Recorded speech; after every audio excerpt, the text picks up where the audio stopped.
सभी को राम राम। मैं रमन शर्मा आप सभी का अपने YouTube चैनल पर स्वागत करता हूं।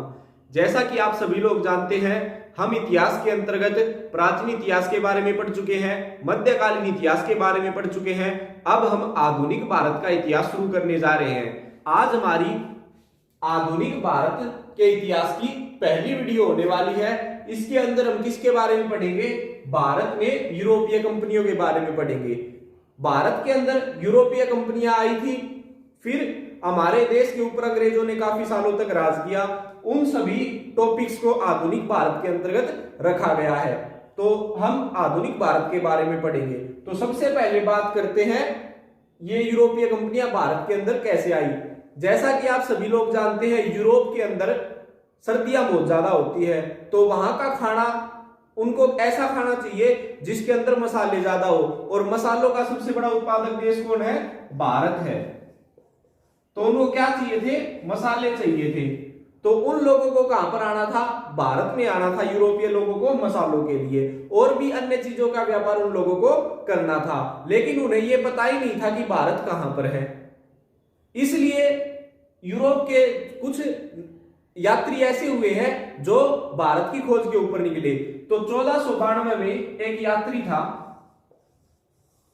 भारत की खोज के ऊपर निकला। क्या नाम था उसका? Christopher Columbus. क्रिस्टोफर कोलंबस नाम का व्यक्ति भारत की यात्रा पर निकला। ये किस देश का निवासी था? पुर्तगाल का निवासी था। क्रिस्टोफर कोलंबस पुर्तगाल का निवासी था, भारत की खोज में निकला। लेकिन 1492 में यह कहां पर पहुंच गया? अमेरिका पहुंच गया। अमेरिका पहुंच गया। तो क्वेश्चन पूछा जाएगा कि अमेरिका की खोज किसने की? क्रिस्टोफर कोलंबस ने की। कब की थी? 1492 में की थी। यह भारत को खोजने के अंदर असफल रहा। इसके बाद में वास्को डी गामा नाम का एक पुर्तगाली निवासी था। Vasco D gamma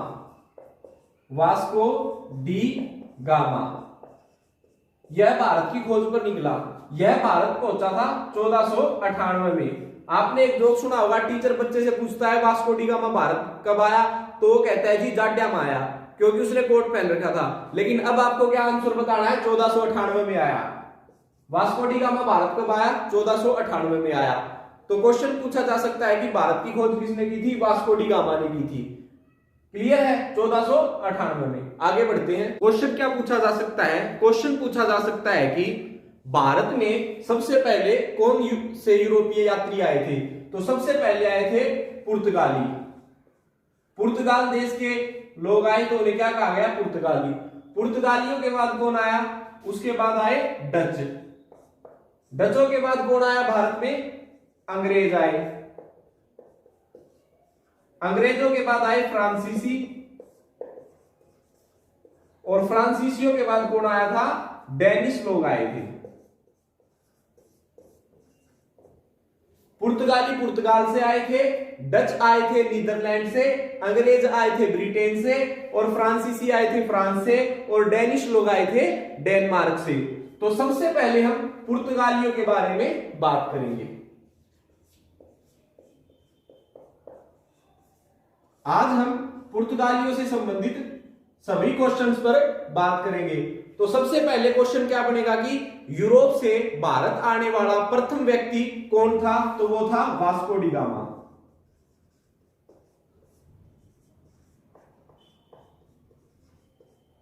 Vasco D gamma था। वास्को डी गामा भारत के समुद्री मार्ग की खोज करने वाला व्यक्ति था। सबसे पहले क्वेश्चन बनता है कि यूरोप से भारत आने वाला प्रथम व्यक्ति कौन था? वास्को डी गामा था। फिर पूछा जा सकता है कि पहला पुर्तगाली यात्री कौन था जो भारत पहुंचा था? वो था वास्को डी गामा। क्लियर है? फिर क्वेश्चन पूछा जा सकता है कि भारत के समुद्री मार्ग की खोज करने वाला यात्री कौन था? वास्को डी गामा था। वास्को डी गामा भारत कब पहुंचा था? 1498 में पहुंचा था। क्वेश्चन पूछा जा सकता है कि वास्को डी गामा किस देश का नागरिक था? तो यह पुर्तगाल का नागरिक था। क्लियर है? नेक्स्ट आगे बढ़ते हैं। पुर्तगाल से आने वाला पहला यात्री कौन था? Vasco D gamma. Vasco D gamma Bharat के पश्चिमी तट पर पहुंचा था। देखिए ये भारत का नीचे से नक्शा कुछ इस तरह से दिखाई देता है। तो ये जो केरल का हिस्सा है ये तो पूर्वी हिस्सा हो गया और ये पश्चिमी हिस्सा हो गया। तो पश्चिमी हिस्से पर पहुंचा था केरल के हिस्से पर। यहां पर कौन सा बंदरगाह था? यहां पर कालीकट बंदरगाह था। तो वास्को डी गामा भारत के पश्चिमी तट पर पहुंचा था कालीकट बंदरगाह। कालीकट बंदरगाह पर, कालीकट कहां पर है? केरल में है। केरल के कालीकट बंदरगाह में पहुंचा था। कब पहुंचा था? 17 मई 1498 को पहुंचा था।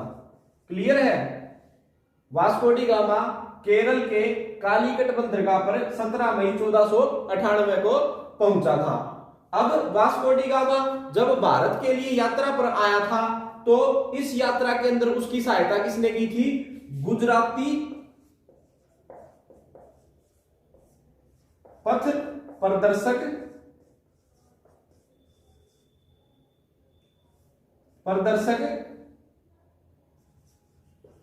अब्दुल मनीद ने की थी। तो क्वेश्चन क्या पूछा जाएगा कि वास्को डी गामा की सहायता किस यात्री ने की थी? तो गुजरात के पथ प्रदर्शक अब्दुल मनीद ने की थी। क्लियर है? जब वास्को डी गामा कालीकट पहुंचा तो वहां पर वास्को डी गामा का स्वागत किसने किया था? जमोरिन ने किया था। मोस्ट इंपोर्टेंट क्वेश्चन है। क्वेश्चन क्या पूछा जाएगा? कालीकट में वास्को डी गामा का स्वागत किसने किया था? जमोरिन ने किया था। क्लियर है? जब वास्को डी गामा भारत आया और भारत से यह क्या करके लेके गया? अपने साथ मसाले लेकर गया। और जब वहां पर यूरोप में जाकर इसने अपने मसालों को बेचा तो इसका खर्चा निकालकर इसने 60 गुना अधिक मुनाफा कमाया था। क्लियर है? 60 गुना अधिक मुनाफा कमाया था इसने। नेक्स्ट क्वेश्चन क्या बनेगा? वास्को डी गामा टोटल कितनी बार भारत आया था? तो वास्को डी गामा 3 बार भारत आया था। कुल 3 बार आया। पहली बार कब आया था? 17 मई 1498 को आया। दूसरी बार आया 1502 में और तीसरी बार आया 1524 में। जब तीसरी बार वास्को डी गामा भारत 1524 में आया तब इसकी मृत्यु भारत में ही हो गई थी। तो वास्को डी गामा को कहां पर दफनाया गया था? कोच्चि में दफनाया गया था। कोच्चि में दफनाया गया था। क्वेश्चन पूछा जाएगा कि वास्को डी गामा की मृत्यु कब हुई थी? 1524 में हुई थी, जब वह तीसरी बार भारत की यात्रा पर आया हुआ था। उसे कोच्चि में दफनाया गया। कोच्चि में दफनाने के बाद 1538 में वास्को डी गामा के शरीर के अवशेषों को निकालकर वापस पुर्तगाल ले जाया गया था। क्लियर है? ये वास्को डी गामा से संबंधित प्रश्न थे। अब हम आगे वाले प्रश्नों पर बढ़ते हैं। अगला क्वेश्चन क्या बनेगा? अगला क्वेश्चन बनेगा कि पुर्तगाली ईस्ट इंडिया कंपनी की स्थापना कब हुई थी? तो पुर्तगाली ईस्ट इंडिया कंपनी की स्थापना 1498 में हुई थी। अब देखिए, आपने सुना होगा अंग्रेजों की कंपनियों का नाम भी ईस्ट इंडिया कंपनी था और पुर्तगालियों की कंपनी का नाम भी ईस्ट इंडिया कंपनी। इनकी कंपनी का नाम था पुर्तगाली ईस्ट इंडिया कंपनी। अंग्रेजों की जो कंपनी थी उसका नाम था ब्रिटिश ईस्ट इंडिया कंपनी। तो सेम नाम कैसे हुआ? जैसा कि आप लोग जानते हैं यूरोपीय देशों को हम पश्चिमी देश कहते हैं। तो यूरोपीय देशों के लिए हमारा देश कौन सा देश हुआ? पूर्वी देश हुआ। पूर्व को इंग्लिश में क्या कहते हैं? ईस्ट कहते हैं। तो उन्होंने पूर्व में जिन कंपनियों को व्यापार करने के लिए भेजा उनका नाम क्या रखा गया? East India company. ये कंपनियां कैसी कंपनी थी? चार्टर कंपनी थी। क्लियर है? ये क्वेश्चन भी पूछा जाता है, ईस्ट इंडिया कंपनी कैसी कंपनी थी? चार्टर कंपनी थी। तो क्वेश्चन पूछा जाएगा पुर्तगाली ईस्ट इंडिया कंपनी की स्थापना कब हुई? 1498 में हुई थी। क्लियर है? भारत में पहली पुर्तगाली फैक्ट्री कब लगी थी? अब जैसा कि आप लोग जानते हैं पुर्तगाली ईस्ट इंडिया कंपनी भारत के अंदर क्या करने के लिए आई? व्यापार करने के लिए आई। व्यापार करने के लिए आई है तो इसको क्या करना पड़ेगा? अपनी फैक्ट्री लगानी पड़ेगी। तो सबसे पहले क्वेश्चन क्या बनेगा कि भारत में पुर्तगालियों ने सबसे पहली फैक्ट्री कब और कहां पर स्थापित की? तो पुर्तगालियों ने 1503 में अपनी पहली फैक्ट्री लगाई थी कोचीन में। क्लियर है? क्वेश्चन पूछा जाए कि पुर्तगालियों ने भारत में अपनी पहली फैक्ट्री कहां पर स्थापित की? कोचीन में स्थापित की थी। फैक्ट्री को हिंदी में कहते हैं व्यापारिक कोठी। व्यापारिक कोठी। क्वेश्चन पूछा जाए कि पुर्तगालियों ने अपनी पहली व्यापारिक कोठी कहां पर स्थापित की या पुर्तगालियों ने अपनी पहली फैक्ट्री कहां पर स्थापित की, तो आपका आंसर होगा कोचीन। कब की थी? 1503 में। क्लियर है? व्यापारिक कोठी और फैक्ट्री के अंदर आपको कंफ्यूज नहीं होना है। नेक्स्ट, भारत में दूसरी पुर्तगाली फैक्ट्री कहां पर स्थापित की गई, या क्वेश्चन क्या पूछा जाएगा, पुर्तगालियों ने भारत में अपनी दूसरी व्यापारिक फैक्ट्री कहां पर स्थापित की थी, तो आपका आंसर होगा कन्नूर में स्थापित की थी। कब की थी? 1505 में की थी। क्लियर है? पहली व्यापारिक कोठी कोचीन में 1503 में खोली थी, दूसरी 1505 में कन्नूर में स्थापित की थी। क्लियर है? नेक्स्ट क्वेश्चन क्या बनता है, भारत में पहला पुर्तगाली गवर्नर कौन था? तो भारत के अंदर पहला पुर्तगाली गवर्नर किसे नियुक्त किया गया था? Francisco de Almeida.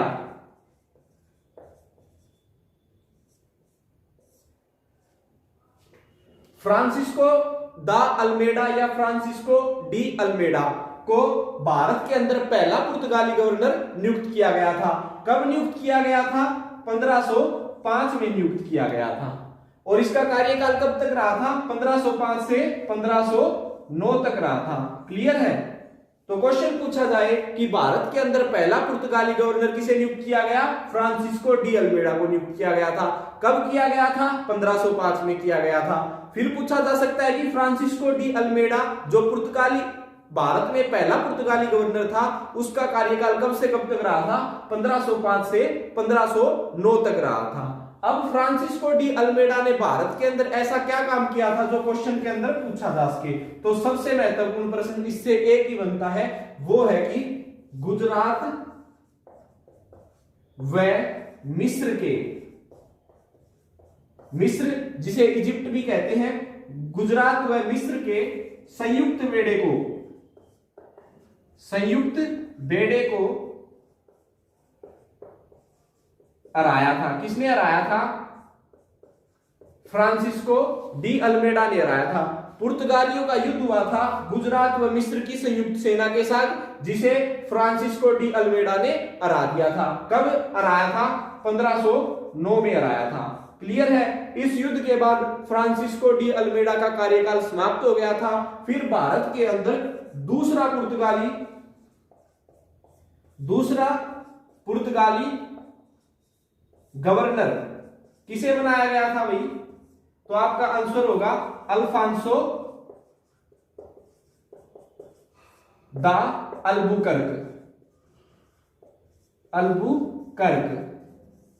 कब बनाया गया था? 1509 में बनाया गया था। तो भारत के अंदर दूसरा पुर्तगाली गवर्नर किसे नियुक्त किया गया? अल्फांसो दा अल्बुकर्क को। कब किया गया था? 1509 में। दूसरा क्वेश्चन क्या बनता है, अल्फांसो दा अल्बुकर्क भारत में कब आया था? तो ये भारत में आया था 1503 में, और इसे गवर्नर कब बनाया गया? 1509 में। एक बार इसका स्क्रीनशॉट लीजिए, फिर आगे बढ़ते हैं। बात करेंगे अल्फांसो दा अल्बुकर्क की। सबसे पहले क्वेश्चन बनता है, अल्फांसो दा अल्बुकर्क भारत कब आया था? 1503 में आया था। अल्फांसो दा अल्बुकर्क को 1509 में गवर्नर नियुक्त किया गया। तो क्वेश्चन क्या बनेगा, भारत के अंदर दूसरा पुर्तगाली गवर्नर किसे नियुक्त किया गया था? अल्फांसो दा अल्बुकर्क को। कब? 1509 के अंदर। अल्फांसो दा अल्बुकर्क ने अपने कार्यकाल के अंदर बहुत ही महत्वपूर्ण कार्य किए, जिससे पुर्तगालियों का भारत के अंदर विकास हुआ। तो सबसे पहले इसने क्या किया था? 1510 में गोवा पर अधिकार किया। तो क्वेश्चन क्या बनेगा, पुर्तगालियों ने गोवा पर अधिकार कब किया था? 1510 में किया था। कैसे किया था? बीजापुर के शासक यूसुफ आदिल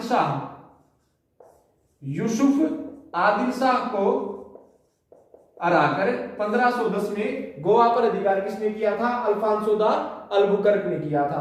क्लियर है? नेक्स्ट, अल्फांसो दा अल्बुकर्क ने 1511 में मलक्का पर अधिकार किया। फिर 1515 में अरमुज पर अधिकार किया, अरमुज पर अधिकार किया। अल्फांसो द अल्बुकर्क ने क्या किया? 1510 में बीजापुर के शासक यूसुफ आदिल शाह को हराकर गोवा पर अधिकार किया। फिर 1511 में मलक्का को जीता और 1515 में अरमुज को जीता। क्वेश्चन पूछा जाएगा, पुर्तगालियों ने गोवा पर अधिकार कब किया? 1510 में। पुर्तगालियों ने मलक्का को कब जीता? 1511 में। अरमुज को पुर्तगालियों ने कब जीता? 1515 में।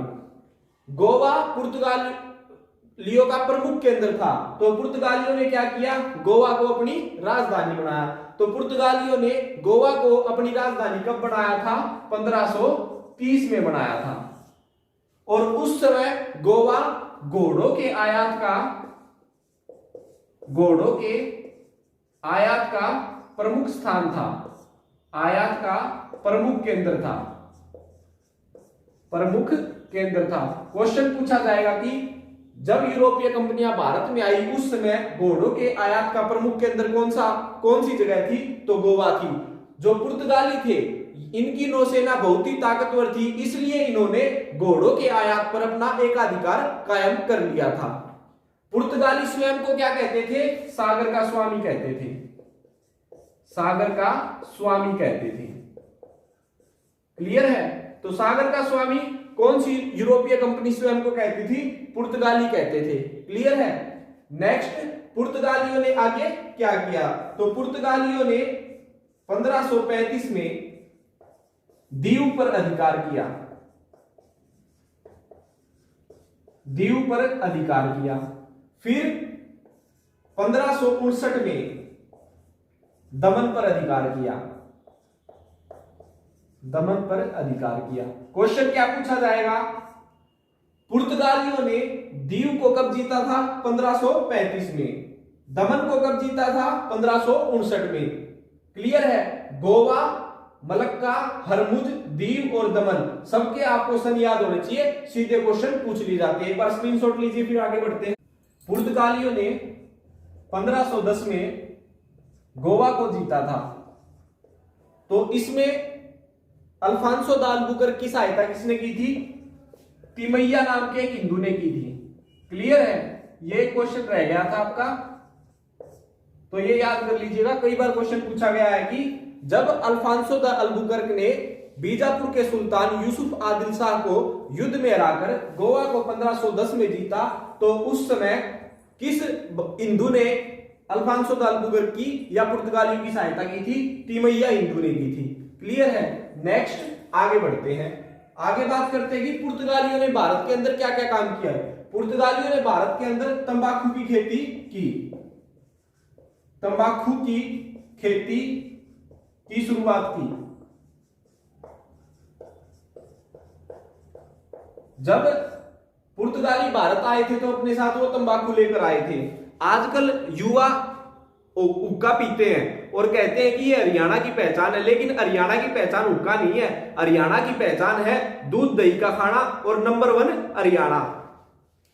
तो तंबाकू भारत के अंदर कौन लेके आए थे? पुर्तगाली लेकर आए थे। तो भारत के अंदर तंबाकू की खेती की शुरुआत किसने की? पुर्तगालियों ने की थी। क्लियर है? एक अच्छी चीज पुर्तगालियों ने कौन सी की थी? भारत के अंदर प्रिंटिंग प्रेस की शुरुआत की थी, प्रिंटिंग प्रेस की शुरुआत। तो क्वेश्चन क्या बनेगा कि भारत में प्रिंटिंग प्रेस की शुरुआत किसने की थी? पुर्तगालियों ने की थी। कब की थी? 1556 में की थी। क्लियर है? पुर्तगालियों का वर्चस्व भारत के अंदर बढ़ता जा रहा था, तो भारत के अंदर उस समय किसका शासन होता था? मुगल बादशाह शाहजहां का शासन होता था। शाहजहां ने देखा कि पुर्तगाली तो बहुत ज्यादा आगे बढ़ रहे हैं, तो शाहजहां ने इनके ऊपर नकेल कसने के लिए क्या किया था? 1632 में पुर्तगालियों को उगली से बाहर कर दिया था, उगली से बाहर किया। तो मुगल बादशाह शाहजहां ने 1632 में पुर्तगालियों को उगली से बाहर कर दिया था। क्लियर है? तो क्वेश्चन क्या पूछा जाएगा कि मुगल बादशाह शाहजहां ने पुर्तगालियों को उगली से बाहर कब किया था? 1632 में किया था। क्लियर है? नेक्स्ट आगे बढ़ते हैं। पुर्तगाली भारत में कब तक रहे थे? तो जो पुर्तगाली है वो भारत के अंदर 1961 तक रहे थे।